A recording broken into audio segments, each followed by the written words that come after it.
There are bad movies, and then there's Myra Breckinridge, a film so infamous, it didn't just flop, it detonated. It was banned, censored, sued over, and dragged through Hollywood's darkest corridors of shame.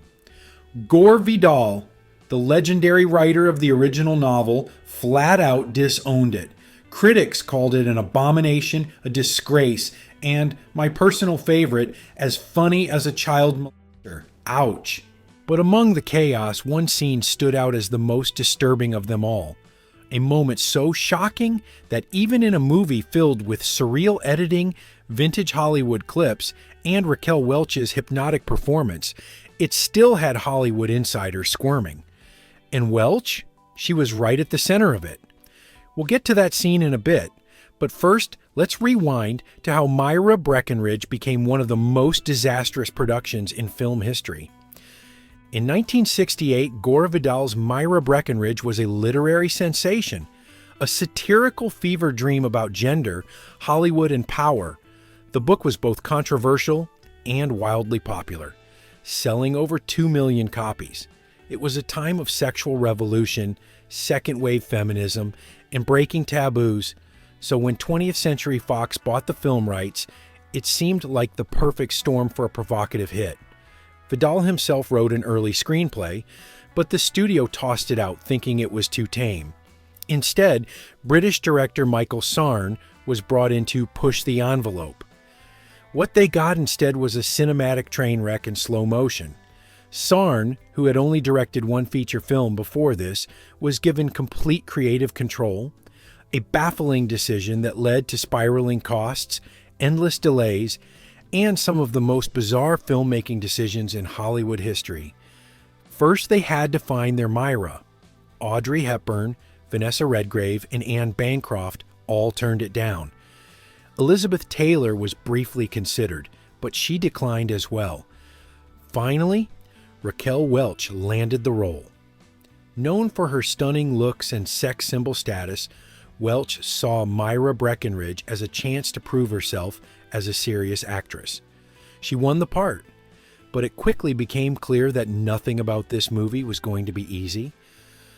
To play Myra Breckinridge, Myra's pre-transition male self, the producers made an odd choice.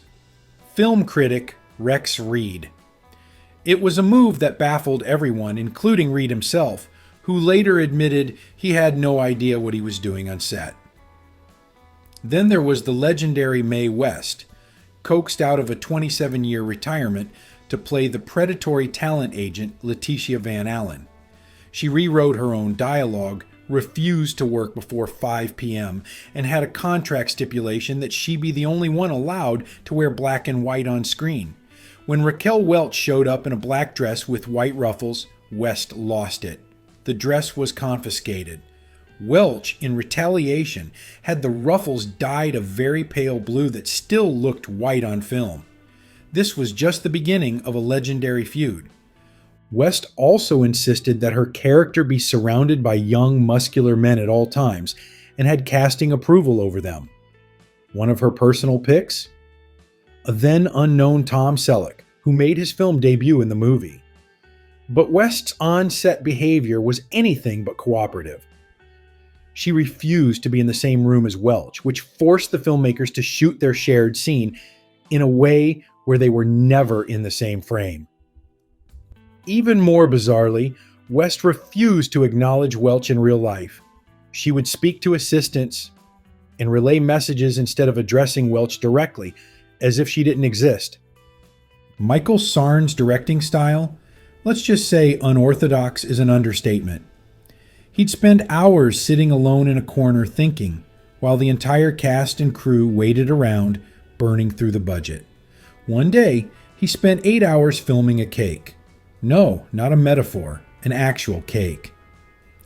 John Huston, playing Buck Loner, grew so frustrated that he finished his scenes and walked off the set.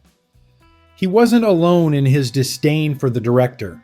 Raquel Welch later revealed that Sarne openly insulted the cast, calling her old raccoon and telling her that she was so ugly he could barely stand to look at her. He also clashed with Rex Reed, allegedly calling him faggy, prissy, and unpleasant. Farrah Fawcett, in her first major movie role, was caught in the crossfire of egos and pettiness.